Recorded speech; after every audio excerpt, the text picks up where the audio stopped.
The only purpose of this video is to prove the Loretta Fuddy plane crash as well as the video showing it are fabrications, as a Molokai Cessna Grand Caravan never ditched into the ocean, and the video is nothing more than an imaginative and heavily edited piece of fiction. To do this, I'm using the Fuddy crash video to disprove its own narrative, and in doing so will also disprove the plane crash itself. Due to the implications that arise in proving Loretta Fuddy's plane never crashed as it relates to her purported death, and what will now be her connection to the ever-growing Obamagate scandals, it's imperative that this video clearly explain and effectively present the mostly visual information it contains so that everyone watching it can easily understand the evidence presented. To do this, I will explain all relevant information about and related to each clip while showing you a looping and significantly shortened version of it, interspersed with a number of infographics I've prepared to aid this endeavor. All the evidence you'd ever need is here. My goal in this process is to present the evidence in a way that makes it understood by the greatest number of people the first time they watch my video. But by all means, if it can be improved or reach more people, let me know what I can do. I'm always open to suggestions. Okay, let's get into it. The Loretta Fuddy plane crash video, released to the public a month after the reported accident, was acknowledged to consist of 2 video files, but they were edited together in such a way as to disguise the time break in the video. An additional video of wreckage and passenger rescue clips was also included after the crash footage, and the media immediately began describing the Fuddy video as one continuous shot of the crash taken from inside the plane. These factors combined, making it hard for many to discern whether the crash footage itself was 2 parts, or if the crash followed by the wreck and rescue footage were themselves the 2 parts. Some or all of these things were likely done on purpose, as you don't want the viewers of your fake video to be watching it with a critical eye. This clip shows that the Fuddy plane crash video narrative of it being one continuous shot is false. As I go through my explanation of this scene, please study the shortened pre-clip and added infographics. This will help you become familiar with the images you will see once we move to the full clip, and in this way, when you watch the full Fuddy plane crash video, you will better understand what you see there as well. In order to more easily show you what actually takes place in this scene, I've slowed down much of the clip so you can watch as footage taken out the window of the Cessna Grand Caravan leaving Kalaupapa is swapped out with footage from the window of a second Cessna Grand Caravan heading in the direction of Kalaupapa. However, this second caravan is not a working aircraft. This second aircraft was being towed by helicopter to the location now known as the Fuddy crash site to be used to film the on-ocean scenes before presumably allowing it to sink. It is the second of at least 2 planes used in making the Fuddy plane crash video. Okay, so I'm no scientist, but I do very well with logic and spatial recognition, which is why this video was the perfect thing for me to take apart. One of the things I wanted to do here was show you that this second plane could not possibly have been flying under its own power without having to put up images of the helicopters that were part of this effort. One way to do that was to show you a graphic of the plane's visible wing damage while it was supposedly in flight, while on its ditching descent, and once it was down, floating on the ocean's surface. It's a good start, but I think I've got a better way to do this. I calculated each plane's pitch using the wing, stabilizer, and the horizon from the footage taken in each plane. The end result shows the first pink plane at a near 10 degrees above the horizon, which would be expected for a plane that's lifted off the runway less than a minute ago. The second green plane is at a near negative 10 degrees angle below the horizon. This image swap happens right as the first alarm goes off, so the aircraft would have still been climbing or at least in level flight. So what then could explain the negative 10 degree angle below the horizon and still have the plane under its own power? Nothing. That's why the video is 4 times the normal play speed, and the cameraman was jerking the camera all over the place in this. It will also help you to understand that this is not a lone helicopter towing a plane with a guy in it filming the view. There's a massive team on the water below and at least 2 others in the suspended caravan shell with the cameraman. The surface team will assist in placing the aircraft onto the water. This team is more than well equipped with everything needed to keep the plane afloat and force it down into the water once Fuddy and the actors are in place and the cameras are rolling. To understand exactly where this operation was, I focused on the only information that is reasonably reliable, the images. After a thorough review and some calculations, I think it's both cautious and reasonable to say that the location of Fuddy's plane in the ocean is between 200 to 700 feet from shore, directly across the runway from the Kalaupapa airport buildings. This is what the image evidence shows. Now let me explain what you're going to see in this clip. Initially, you will see one cloud with 2 tiny puffs next to it in close proximity to the plane. I've highlighted this cloud and its trailing puffs in pink to show you where to focus your attention. As the camera zooms out and back in, a second window outline begins to appear as it is digitally swapped into the shot, after which the scenery outside the window is significantly different than it was just a fraction of a second ago. There are now 3 much larger, much closer clouds, which I've highlighted in green, and a cloud below those on the viewer's left that looks suspiciously like a helicopter, topic for a later video. In the original window view with the pink cloud, the sun is behind the plane and to the left. In the replacement shot, the sun is ahead of the plane and to the right. This is easy to see as the pilot area in the in-cabin shots of the Fuddy video is being flooded with direct sunlight, and the landmass of Molokai is now visible ahead of the plane as it descends to the ocean's surface. This edited swap of 2 different views is where the two originally acknowledged video files were edited together to seem like one unedited shot. Once you understand that this scene is actually two separate scenes, likely filmed on 2 different days, in 2 different planes, heading opposite directions, that have been digitally edited together and touted by media as one continuous shot filmed on a plane as it crashed, you know you've been misled, only it's no longer a hunch, now it's a fact. Now let's look at this clip without further commentary. After that we'll watch it once at full speed with no visual aids.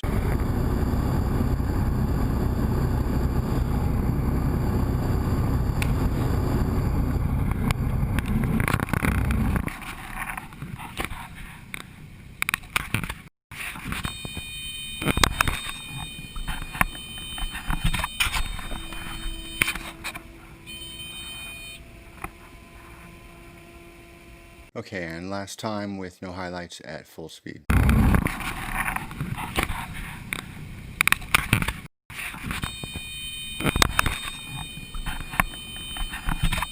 Clip number 2. This clip is the evidential linchpin, proving Fuddy's ditching plane had no forward speed. There's a lot to cover here and I want to be thorough, so please study my infographics and the shortened looping pre-clip while I explain all that's relevant to the ditching scene. And frankly, it's a tremendous amount, but I promise when we're done here, the ditching sequence in the Fuddy video, had you ever seen it before, will never look the same to you again. In this second clip, we're looking out the window of the plane as it descends into fast-moving waters. Molokai's dead ahead, and the ocean surface is coming at us fast. To most every viewer, this scene looks real enough, but it's not. The viewer perceived danger in this ditching scene is a trick of digital editing, and here's how it was done. Footage of rough moving seas quickly passing beneath a camera's lens was layered on top of footage recorded through the windows of the second Caravan I talked about in the last pre-clip discussion. Once that plane was in place, the post-crash passenger exit, much of the swimming scenes, and some of the in-cabin footage if necessary was shot and added to the video files. The descent footage with fast-moving sea overlay was then edited into the windows of those in-cabin post-ditching scenes. I've slowed this clip down and highlighted an area in the shot where you can see a small spot in the ocean, significantly lighter in color than the water surrounding it. This area has a bright yellow tint to it, which you will notice grows in size and shifts position in the window as the plane vertically and laterally descends towards it. When we watch this part of the Fuddy video, we tend to focus on the point of perceived danger at the front of the plane. And while we're tricked into looking left by the digital overlay of fast-moving seas, our unconscious mind still notices the yellow spot on the right, matches that color to the reflection of the cameraman's neon yellow shirt seen earlier in the video, concludes that this is likely that, and does not send it to our conscious mind for processing because it knows we're busy and thinks it solved the problem. It has not.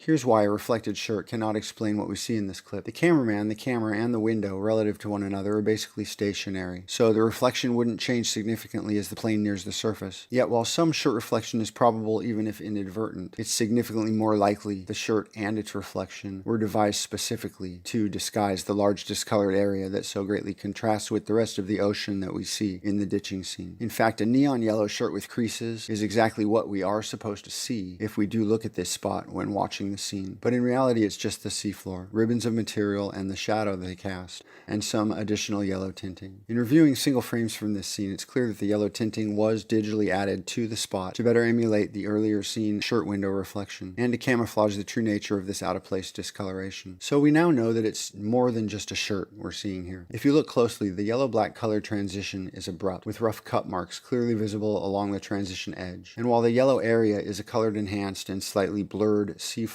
the black areas are actually a mesh material that's been spread out below the ocean's surface. This was essentially a safety net installed to ensure that Fuddy felt safe and could easily stand up with her head above water if need be, during all the scenes for which her presence was required. Around the edge of this highlighted yellowed area we see in the ditching scene, strips of material have been partially cut or torn away from the safety net, the largest of which can be seen floating within the yellowed area. This large black strip of material looks to be a near 20-foot long ribbon, one end still attached to the safety net at the 10 or 11 o'clock position, with half of its total length descending towards the ocean floor, and the remaining half splitting off into many smaller ribbons and angling back up towards the surface. What you see in that yellowed area that looks like cracks in the ocean floor or a crumpled shirt reflected in the window is this large ribbon of strip material, pulled towards the bottom to hide one or more of the lines securing the safety net, then back up, splitting off in many directions to conceal other ones. A lot of effort and consideration went into how to best hide this tie-down area from you, and there are parts of this scene in which the editing makes it nearly impossible to visualize anything anything other than a crumpled shirt. Frames such as this one, however, give us the insight needed to uncover the reality of the situation. We've now covered what it is that you both are and are not seeing when you look out the window during the Fuddy ditching scene, and my intent up until a few days ago was to leave it at that for simplicity's sake. However, just saying that there's a net under the water without explaining how that came to be would, I believe, lead to more confusion than I anticipated when I started this project. So, trading confusion for a bit of sensationalism, I've decided to take this a step further and describe this entire floating film set, so you understand how the yellowed area and safety net fit into this fake plane crash puzzle, and so that the clip makes sense. Hopefully this way the questions you're left with are more of the who and why variety, and not so much the machinations of how. The image in front of you is a photograph of the western edge of the Kalaupapa Peninsula, right next to the airport runway. Details I've added to this image are only generalizations, and all of this is my depiction of information I've found only in the Fuddy video and other witness images of the crash. It's important that you get an idea of the general layout of the Fuddy plane ditching location, aka the floating film set, as it will assist you in making clearer sense of all that you will see and hear in both this and future videos that I make on this topic. Now, to understand the yellowed spot in the ocean and the subsurface safety net surrounding it, you'll need to know the details of the floating platforms, because they're all part of the floating film set in a way. Here's what I've discerned about the perimeter platforms, the safety net, and the rest of this floating movie set to this point. The surrounding perimeter is made up of groups of interconnected, floating or possibly partially submerged or both, sectional lightweight frames that vary in size and height, which are then covered with a camouflage material top to waterline that visually mimics ocean water. These platforms are laid out in attached groups, utilizing helicopters to place and remove them, forming a shape somewhat like a giant pieced-together horseshoe around where the plane rests and the filming takes place. If part of this setup is a connected wall, it is on the outer edge of the film set to the north and east. The sections that make up the outermost perimeter walls may be as high as 10 to 15 feet, while all of the group sections nearer to the shore and aircraft are designed to look like waves in the rolling ocean. Some of the platforms have entire areas on which troops can move around. The larger ones all seem to be set up with high-tech cameras, and most all of the platforms have false lips that look like ocean waves built into them, allowing troops and observers to take shelter or observe activities with minimal exposure. Actors, crew, and mobile surface security personnel access to the rear of the set is available through gaps in the laid-out platform groups. At the bottom, or the southern end of this horseshoe surrounding the plane, is a gap or channel without platforms, allowing the cameraman to get unblocked footage of the more distant coastline, as he and the other actors swim parallel to the shore, but without a direct view of the beaches next to them. The grouped sections of floating platforms are only in place due to concern with what the view looks like through the camera lens. I believe the safety net covered the entire area of open ocean to which Fuddy would be exposed, which in reality is not a very large swath of ocean, more like from the aircraft exit to about 100 feet or so from the plane. And just as a trampoline mat is connected to its surrounding structure for support, so I believe is the safety net connected to specific grouped sections of camoed floating platforms. And all parts of this floating film set are probably anchored into a grid of tie-downs set into the rock below the ocean surface. It is one of these seafloor tie-downs that we are seeing in the ditching scene of the Fuddy crash video. Okay, that's a good start to what is here. Now that you know what you're actually seeing and have a stationary point on which to gauge the movement of the plane over the ocean surface, which we now have in the yellowed area visible in the ditching scene, it's clear to see that the plane is in fact stationary with regard to forward movement and descending to the water at a stable, slow rate. No prop airplane could replicate the physics of this action. This plane is definitely being lowered to the surface by a helicopter, the same helicopter that brought it to the location. Now let's look at this clip without further commentary. After that, we'll watch it once at full speed with no visual aids.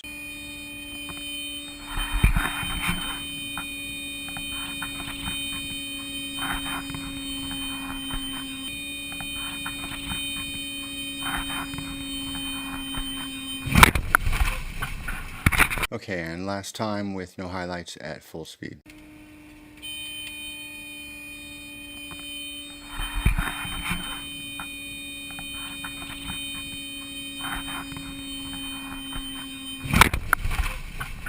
Clip number 3. This third clip is fairly simple. I mean, compared to the last clip, everything is. In the video, the plane just made an emergency ocean ditching and the passengers are scrambling to exit the plane. After the impact, the cameraman points his camera out the window to make sure we see water foaming and splashing up against the body of the plane. He then points the camera out the window just ahead of him. Here, a dark material is visible hanging down from the trailing edge of the right wing, obstructing our view of whatever lies in front of it. Picture a giant black shower curtain on a rod positioned just underneath the full length of the wing, secured with lines that come over the top. Digital editing sifting was then used to disguise the lines as rivulets of water on the passenger windows. If you look at the end of the support rod closest to the passenger cabin, you'll clearly see that it is being pulled down from the weight of the water being pushed against it. Then, in the blink of an eye, digital editing magically transforms the curtain into ocean water. I've slowed the video down and highlighted the area to help direct your attention to the curtain before it is digitally altered, and then so you can watch it transform. Now, it's clear to me that the more times you watch this slowed down and highlighted clip while I describe what it is you're seeing, the easier it will be to understand what's really happening in the shot. So I'll take this opportunity to tell you how I believe this sequence was made possible. I believe that the in-cabin footage we are viewing was taken in this plane while on or next to dry land for the most part. A few transitional shots may have been done on the floating film set, but the majority of it was shot on or close to land to allow filming in safe, shallow water in order to keep Fuddy safe and to use her in video only when her presence was unavoidably necessary to pull the whole thing off. In addition to the usual shots that might be undertaken to create this fiction as a believable video, many totally unrelated images were also hidden within the scene and all other scenes in this video, both to conceal any images that might disrupt the narrative and to confuse anyone attempting to understand and explain to others the deception. But for me, that's just part of what makes this damn video so interesting, despite being evil. But that's a topic for a later video. For now, let's look at this third clip without further commentary. After that, we'll watch it once at full speed with no visual aids.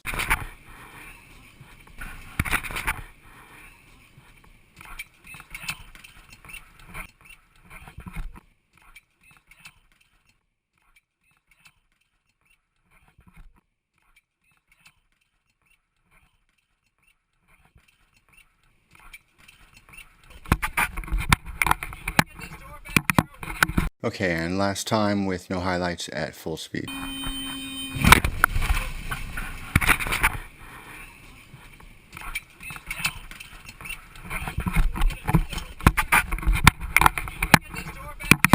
Clip number 4. This fourth and final clip is another important piece of video evidence. In this scene, the plane just ditched into the ocean and the passengers are scrambling to exit the caravan before it sinks. Once the cameraman jumps into the ocean and resurfaces, his camera catches a brief sweep of the body of the plane from wing to cockpit. Here you will see that this plane has neither windows nor window frames. You can see the water pouring into the cabin when the waves rise above the window openings, and you can tell the window frames are missing when you see the two lines of caulked adhesive running along the edges of the structural framework where the window frames used to be. There is also a visible gap now between the plane's outer skin and the structural framework of the passenger cabin. And finally, the sheet metal around the openings looks to be roughly cut, as if the windows had been cut out with a reciprocating saw. Once you notice these things, some plain truths become obvious. A plane making a smooth ditching into the ocean doesn't experience anywhere near enough force to blow windows out. Yet the in-flight, in-cabin scenes recorded minutes before the engine failure wouldn't be possible in a windowless plane. And since a plane without windows before ditching should still have windows in their frames after ditching, the scenario of the ditching can't possibly be the real story. So here's what to look for in this final slowed down clip. As the camera briefly catches the front half of the plane, I've added a red ellipse to the 3 window openings. There are 4 things to look for at this point. 1. Water pouring into the cabin through the missing windows. 2. The missing window frames showing the caulked adhesive. 3. The gap between the plane's skin and cabin structure. And 4. The rough cut metal edges of the window openings showing the windows and frames have likely been stripped from this aircraft, probably done to ensure the plane sinks quickly. Not only does this video prove that there was no plane crash, it also proves that the entire thing was one very well organized and extremely expensive cover-up. Now, as with the earlier clips, let's look at this fourth and final clip without further commentary. After that, we'll watch it once at full speed with no visual aids, and then I'll give a quick wrap-up and ask for your input and support. Thanks so much for your time.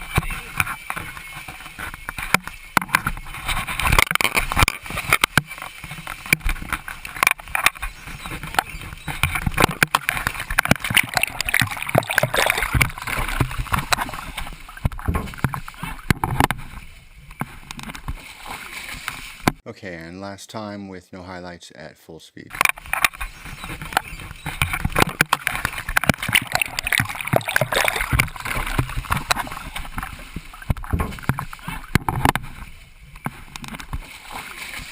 In the 4 clips presented, my only alterations were to slow them down and highlight specific areas when needed to show you what I had found. There is more to cover, however. I'm not a reporter. Hell, I'm barely a person. I'm forever unsure that I know what the hell I'm doing, just that I'm supposed to do it. This has all been a real learning experience for me. At first I thought I could just show the clips and state my case, but it wasn't that simple. I've watched the Fuddy video hundreds of times and gone through it frame by frame. I just can't look at a clip and perceive it as if it's new to me. So I asked for some input and started over 4.5 months to make one video. I know it's important, but I also know I overthink things. It has to be enough. Better put in too much than not enough, but what do I know? If you're interested in this topic, watch it once and get it, great. If it's too long, skip ahead. If it's too short, watch it again. I made the intro myself. I hope people get the humor. Really, it was just a way to decompress after a 10 to 12 hour day re-traumatizing myself with this damn video. But don't misunderstand me. There's not the time right now for me to get into why I do this, really, but I will eventually. I'll just say that I am who I am today in great measure because of shitty people like this. Hell, and all I've covered so far is a fake plane crash, so none of you have a clue what I'm talking about. That's funny. I'm okay with that. Would love to hear your comments though, so I can improve the process. Thanks for your time. Hey, thanks for watching my first video. Please help me get this information out. You can do that by liking the video, sharing it, or both. Please also subscribe to my channel. If you appreciate the information I'm putting out and would like to help me continue to do so, I have donation links in the description area underneath this video. I've also added a link to download the Brave browser because it's fast, private, secure. They'll pay you to receive ads, and to do that they utilize crypto and blockchain technology. I love it. You should try it. If you don't already have it, you can download it in the description. Thank you for your time. I'm going to get to work on the next video, and I will talk with you soon.